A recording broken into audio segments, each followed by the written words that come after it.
તો મધ્યપ્રદેશના શિવપુરીના વિસ્તારમાં આવેલા ચિંતાહરણ મંદિર પાસે એક ચોંકાવનારી ઘટના બની। રાત્રિના સમયે એક વિશાળકાય મગર અચાનક એક ઘરમાં ઘૂસી આવતા સમગ્ર વિસ્તારમાં ભારે ફફડાટ વ્યાપી ગયો।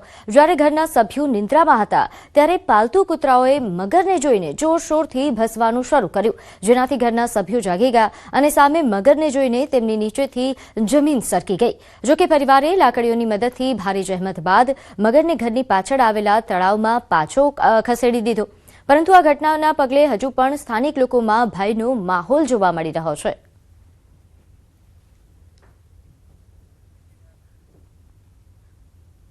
તો ઉજ્જૈનમાં શિપ્રા નદીના ગુરુ નાનક ઘાટ પર સ્નાન દરમિયાન એક મોટી દુર્ઘટના ટળી। 22 વર્ષીય એક ગુજરાતી યુવકને પાણીની ઊંડાઈનો અંદાજ ન આવતા તે ડૂબવા લાગ્યો હતો અને તેને બચાવવા જતા તેના અન્ય બે સાથીઓ પણ મુશ્કેલીમાં મુકાયા। આ કટોકટીના સમયે ત્યાં ફરજ પર તૈનાત હોમગાર્ડ અને એસડીઆરએફના જવાનોએ તત્પરતા દાખવી અને તાત્કાલિક નદીમાં કૂદીને ત્રણેય યુવકોને સુરક્ષિત રીતે બહાર કાઢ્યા। જવાનોની સમય સૂચકતા અને ઝડપી કામગીરીના કારણે ત્રણેયના જીવ બચી ગયા, જેના પગલે ત્યાં હાજર અન્ય શ્રદ્ધાળુઓએ રાહતનો શ્વાસ લીધો હતો અને જવાનનો આભાર માન્યો।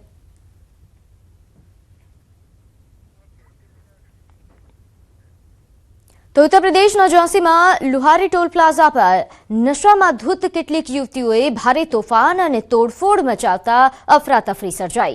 પોતાનો મોબાઈલ ફોન જે છે તે ટોલ પ્લાઝા પર ખોવાઈ ગયો હતો, જેનો આરોપ લગાવીને આ યુવતીઓએ લગભગ 1 કલાક સુધી હાઈ વોલ્ટેજ ડ્રામા કર્યો, જેના કારણે કર્મચારી અને રાહદારીઓમાં દહેશતનો માહોલ જોવા મળ્યો। જો કે સીસીટીવી ફૂટેજ તપાસતા મોબાઈલ ગુમ થયો હોય તેવું જાણવા મળ્યું ન હતું। હાલ આ ઘટનાનો વિડીયો સોશિયલ મીડિયા પર વાયરલ થઈ રહ્યો છે। સ્થાનિકોનું કહેવું છે કે ઝાંસીમાં યુવતીઓ દ્વારા દારૂ પીને હંગામો કરવાની આ કોઈ પહેલી ઘટના નથી। અગાઉ પણ આવી ઘટના સામે આવી ચૂકી છે।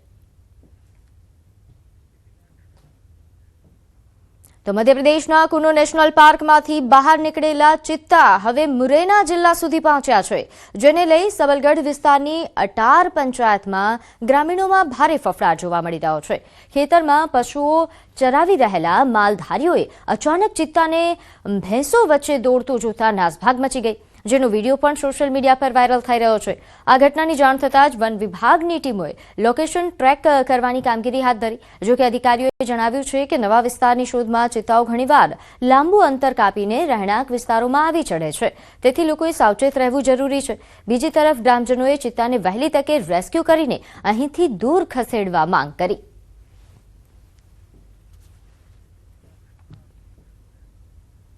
તો અમદાવાદ મુંબઈ એક્સપ્રેસ હાઈવે પર કન્ટેનરમાં આગની ઘટના બની, જ્યાં બેટરી ભરીને લઈ જતા કન્ટેનરમાં આકસ્મિક રીતે આગ લાગી ગઈ। આણંદ ફાયર સ્ટેશનના 3 ફાયર ફાઇટરો દ્વારા આગને બુઝાવવા માટે જહેમત ઉઠાવવામાં આવી। સદનસીબે આ ઘટનામાં કોઈ જાનહાનિ નથી થઈ।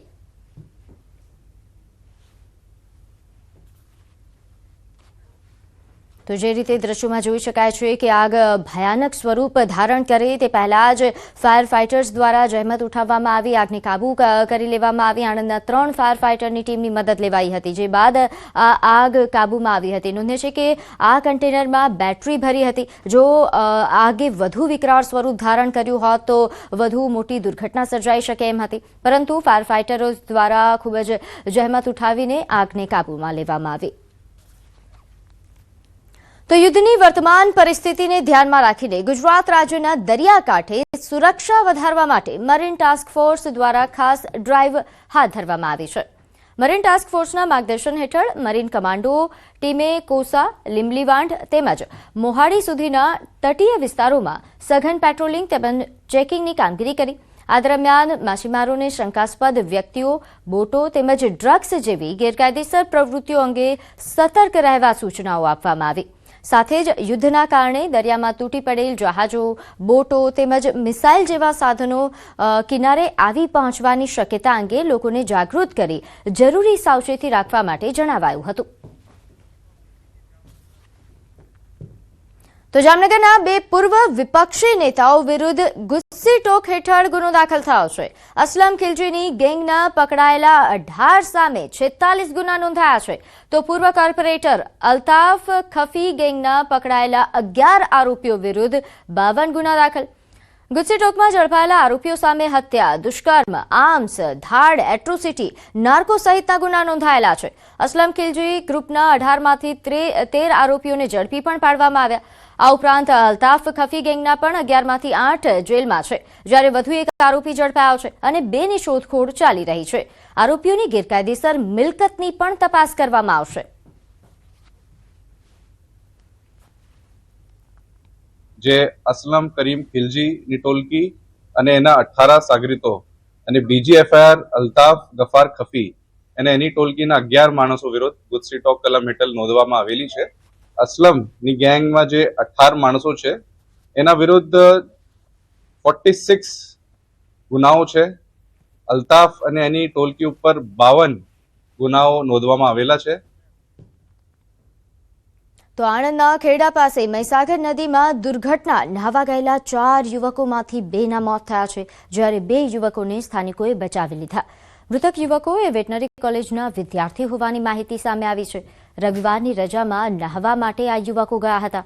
નદીમાં ઊંડા ખાડા બનતા દુર્ઘટના સર્જાઈ, જેને લઈને હવે રેતી ખનન સામે સ્થાનિકોમાં રોષ છે. ખાણ ખનીજ વિભાગ સામે લોકોનો આક્રોશ. પોલીસે ઓળખ અને પરિવારની શોધખોળ શરૂ કરી છે.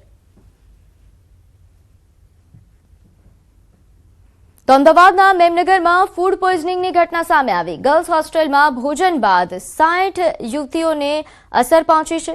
સ્ટર્લિંગ હોસ્પિટલમાં તમામ અસરગ્રસ્તોની સારવાર ચાલી રહી છે. ગઈકાલે બપોરે ભોજન બાદ યુવતીઓની તબિયત લથડી હતી. ઘટનાના પગલે ફૂડ વિભાગે તપાસ હાથ ધરી છે. હોસ્ટેલમાં બપોરે 400થી વધુ લોકોએ ભોજન લીધું હતું. જમ્યા બાદ બપોરે યુવતીઓની અચાનક તબિયત બગડી. એમસી ફૂડ વિભાગ દ્વારા ભોજનના સેમ્પલ લઈને વધુ તપાસ હાથ ધરાઈ છે. હાલ 21 અસરગ્રસ્તો સારવાર હેઠળ છે, જ્યારે 3 ડિસ્ચાર્જ કરવામાં આવ્યા છે. આ ઉપરાંત 18 જેટલા અસરગ્રસ્ત યુવતીઓને હાલ ઓબ્ઝર્વેશનમાં રખાઈ છે. અમદાવાદના મેમનગરમાં આવેલ એસપી ગર્લ્સ હોસ્ટેલમાં ફૂડ પોઈઝનિંગની ઘટના સામે આવી છે. મળતી માહિતી પ્રમાણે ગઈકાલે 400થી વધુ યુવતીઓ જે વિદ્યાર્થીનીઓ છે તેમને જમવાનું આપ્યું, ત્યારબાદ ધીરે ધીરે જે છે યુવતીમાં ફૂડ પોઈઝનિંગની અસર જોવા મળી છે, જેમાં 80 જેટલી વિદ્યાર્થીનીઓ જે છે તેમને આ અસર જોવા મળી રહી છે. જેમાં અત્યાર સુધીમાં જે એએમસીનું કહેવું છે કે ઘણી વિદ્યાર્થીઓને રજા આપવામાં આવી છે, જેમાંથી 57 વિદ્યાર્થીનીઓ જે છે તેમને ટ્રીટમેન્ટ આપવામાં આવી હતી, જેમાંથી 21 હાલ પણ એડમિટ છે, 3 જણા ડિસ્ચાર્જ કરવામાં આવ્યા છે અને 18 જેટલા અંડર ઓબ્ઝર્વેશન છે. જો કે આ સમગ્ર ઘટના બનતા એએમસીની ટીમ પણ અહીંયા પહોંચી અને જે ફૂડ વિભાગ છે એટલે કે તેમનું કેન્ટીન કે જે બી જમવાનું બનાવવાનું છે તે તપાસ હાથ ધરી છે કે આટલી મોટી માત્રામાં કઈ રીતે આ ફૂડ પોઈઝનિંગની અસર થઈ છે, શું ખાવા ત્યાં પ્રકારની ઘટના બની છે અને શું આવી ઘટના બની કે જે જમવામાં આવ્યું છે જેના કારણે આટલી બધી વિદ્યાર્થીઓ અને યુવતીઓ જે છે તે બીમાર થઈ છે. હાલ એએમસી દ્વારા તપાસ કરવામાં આવી રહી છે અને યુવતી હાલ અંડર ઓબ્ઝર્વેશન અને કેટલીક એડમિટ છે. અત્યારે એએમસી તપાસ બાદ ખ્યાલ આવશે કે સમગ્ર ઘટનામાં હકીકત શું છે. કેમેરામેન અમિત શર્મા સાથે નવીન ઝા, ન્યૂઝ 18 ગુજરાતી, અમદાવાદ.